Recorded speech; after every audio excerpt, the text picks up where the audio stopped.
ജയ് കേരളം. വിശ്വഗുരുവായ മോദിനെ കാണാൻ എല്ലാവരും വരുന്നുണ്ട്.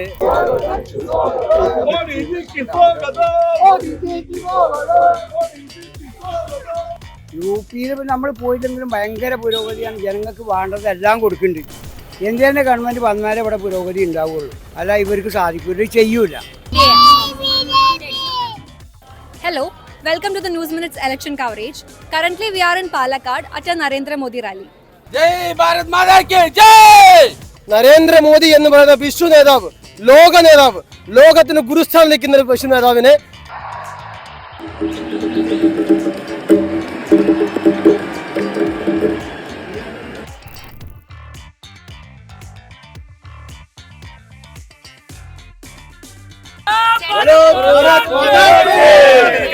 The NDA slogan for Kerala is Vikasitha Kerala, which means developed Kerala. So let's ask people what development they expect from BJP that the LDF or UDF cannot deliver. അപ്പോൾ എന്തൊക്കെ developments കേരളത്തിൽ വരണം എന്നാണ് തോന്നുന്നത്? കേരളത്തിൽ ഇപ്പോൾ തന്നെ കൂടുതൽ വന്നിട്ടുണ്ടല്ലോ. PM കിസാൻ, PM എല്ലാം ഒരുപാട് വന്നിട്ടുണ്ട്. ഇനിയും വരും. അവർ പറഞ്ഞ മോഡി ഗ്യാരണ്ടിയെ പറയുന്നു.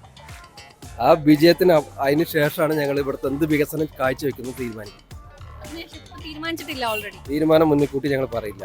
എന്തായാലും വികസനം കാഴ്ചവെക്കുന്നത് കേരളത്തിലേക്ക് എല്ലാം പറഞ്ഞാൽ വിദ്യാഭ്യാസം മുതൽ എല്ലാ അടിസ്ഥാനവും വേണം. വിദ്യാഭ്യാസം പറയണത് കേരളത്തിലില്ല. എന്താ കാരണം കേട്ടാൽ പാലക്കാട് നിന്ന് 100 കൂടുതൽ ബസ്സുകളാണ് ഒരു ദിവസം വാളയാറിന്റെ അപ്പുറത്ത് പോയി പഠിപ്പിക്കുന്നത് നമ്മുടെ കുട്ടികളിനെ. കേരളത്തില് ഒരു വിദ്യാഭ്യാസ സ്ഥാപനം പോലും ഇല്ലാത്തത് കൊണ്ടാണല്ലോ നമ്മുടെ മക്കൾ മുഴുവൻ അങ്ങോട്ട് പോയി പഠിക്കുന്നത്. നരേന്ദ്രമോദി വരണം. കേരളം BJP ഭരിക്കണം. വികസിച്ചിട്ടില്ല.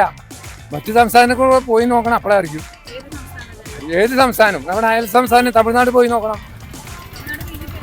അല്ല, BJP അല്ല. അവിടുത്തെ വികസനം ഉണ്ടല്ലോ, അത് ഇവിടെ ഉണ്ടോ? കേന്ദ്ര ഗവൺമെന്റിന്റെ പദ്ധതികളില്ലാത്ത ഒരു പരിപാടി ഇവിടെ നടപ്പിലാക്കില്ല ഈ 10 വർഷം. ഇപ്പം ആലോചിച്ച് നോക്കുക, നമ്മളിങ്ങനെ യുദ്ധം നടക്കുന്ന സമയത്ത് നമ്മുടെ കേരളത്തിൽ ഇതുവരെ ഒരു പെട്രോൾ പമ്പ് കൂട്ടിയിട്ടില്ല എന്നാണ് എൻ്റെ അറിവ്. പെട്രോൾ പമ്പ് കൂട്ടാണ്ടിരിക്കാനുള്ള കാരണം എങ്ങനെ ഉണ്ടായി? ഹോർമോസ് കടലെടുക്കുക കൂടെയാണ് നമ്മുടെ ഈ സാധനങ്ങളൊക്കെ വരുന്നതല്ലേ ഇറാനിന്ന് അവിടുന്നുള്ള അത് കൂടെ അല്ലേ വരണത്. അത് നമ്മളെ കപ്പൽ മാത്രമേ കടത്തി വിട്ടിട്ടുള്ളൂ. അത് ഭാരതീയ ജനതാ പാർട്ടിയുടെ 56 ഇഞ്ച് നെഞ്ചളവുള്ള പ്രധാനമന്ത്രി അവിടെ ഉണ്ടാവുകൊണ്ടാണ്.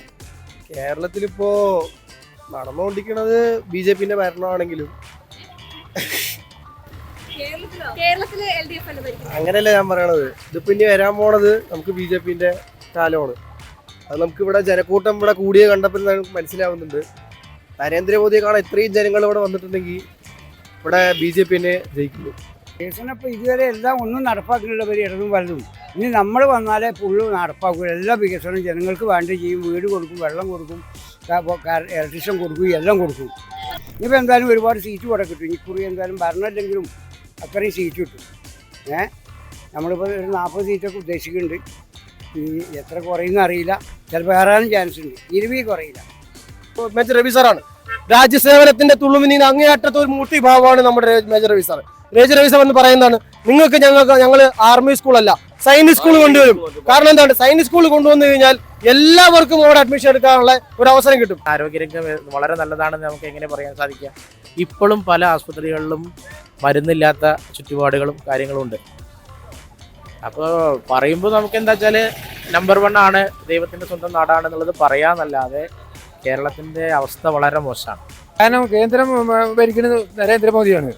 BJPക്ക് വേണ്ടിയിട്ട് കേരളം കൂടി മാറിയേ തീരൂ. അങ്ങനെ മാറുന്നോണ്ടുള്ള ഗുണം എന്താ? മാറുന്ന നാട് വികസിക്കും, ജനങ്ങൾക്ക് പാവപ്പെട്ടതിന് എന്തെങ്കിലും കിട്ടും. പാലക്കാടിനെ സംബന്ധിച്ച് പറയുകയാണെങ്കിൽ എല്ലാ മേഖലയിലും വികസനം ആവശ്യം തന്നെയാണ്. അപ്പം നമ്മൾ ആരോഗ്യരംഗത്തായാലും മറ്റുള്ള ഭാഗങ്ങളിൽ പോയി പഠിച്ച് ജോലി ചെയ്യുന്ന ഒരു പുതിയ തലമുറയാണ് നമുക്ക് ഉള്ളത്. അപ്പം അത് മാറ്റിയെടുക്കാൻ ആരോഗ്യരംഗത്തും എല്ലാ രീതിയിലും ധാരാളം സാഹചര്യങ്ങൾ ഉണ്ടാക്കുവാൻ ശോഭാജിക്ക് സാധിക്കുമെന്നതിൽ യാതൊരു സംശയമില്ല. പണ്ട് നമ്മുടെ ചാണക്യൻ പറഞ്ഞിട്ടുണ്ട്, നേതാവ് ശരിയാണെങ്കിൽ ഒരുപാട് പേര് അദ്ദേഹം എതിർക്കാൻ കാണും. ഈ എതിർക്കുന്ന ഒരാളെയാണ് ഒരുപാട് പേര് എതിർക്കുന്നുണ്ടെങ്കിൽ ഈ നേതാവാണ് ശരി. അപ്പോ നരേന്ദ്രമോദി എന്ന് പറയുന്ന വിശ്വ നേതാവ്, ലോക നേതാവ്, ലോകത്തിന് ഗുരുസ്ഥാനം നിൽക്കുന്ന ഒരു വിശ്വ നേതാവിനെ എതിർക്കുവാനും പരിഹസിക്കുവാനും പലതരത്തിലുള്ള കാര്യം പറയാൻ വേണ്ടിയിട്ട് ഇന്ത്യസൊക്കെ ഒന്നായി നിൽക്കുകയാണ്.